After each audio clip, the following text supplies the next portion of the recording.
Assalamualaikum warahmatullahi wabarakatuh. Jumpa lagi dengan saya dalam cerita Sunda.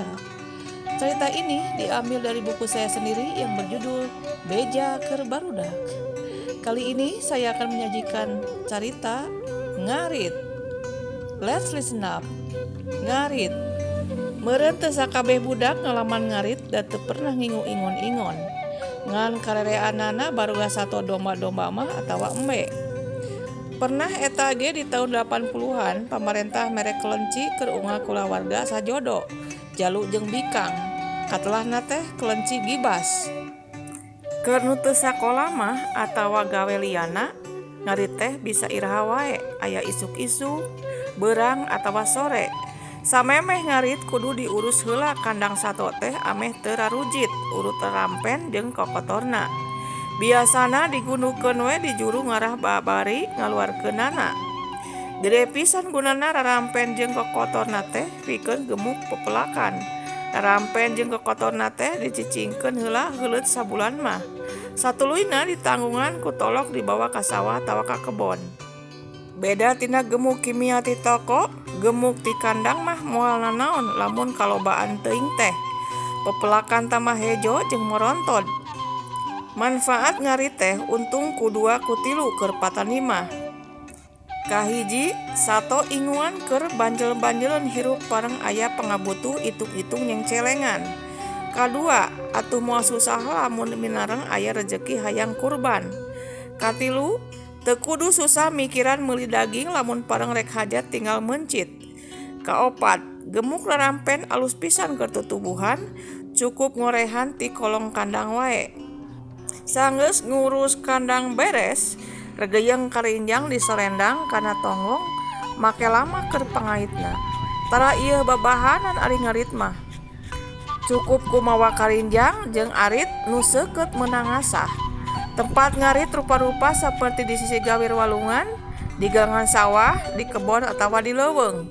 Jukut nu dipikabeuki ku sato nyaeta jarami umumna keur sapi jeung munding. Ari keur domba mah sagala rupa jukut ti mimiti jajagoan, paparean daun sampe, daun nangka, babadotan mah keur kelenci. Keur ngarit kudu ati-ati bisi ka arit. Minareng balangah mah sok sakapeung raheut. Tara ieu ripuh tinggal ngadongkang bae pongol cau dikeceran ku getahna. Getih nu tadina ngaburial ge set langsung eureun tuluy rapet deui.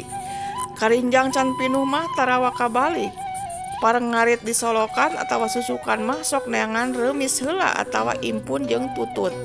Lumayan keur deungeun sangu haneut datang ka imah tas ngarit. Geus pinuh mah regeyeng karinjang diangkat dikaluhurkeun dipanggul dina tak-tak atawa dina tonggong kumaha kahayang bae. Sabenerna mah pangripuh-ripuhna hirup nyaeta anu boga sato, boh sato leutik atawa nu gede. Hirup asa kacekek teu bisa ninggalkeun imah lila teuing. Atuh lapur sato kalaparan beberelean gandeng hayangeun nyatu. Ari sato leutik mah cukup ku diabur di buruan atawa dipipir.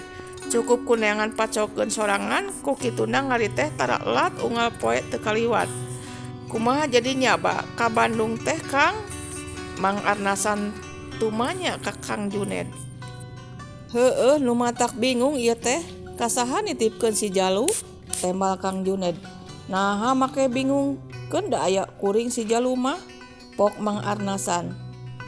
Nya syukur ari kitu mah ka akangna regreg, jawab Kang Juned bari nganuhunkeun. Nya kitu hirup manusa mah aya senang aya susah, 2 perkara anu papasangan.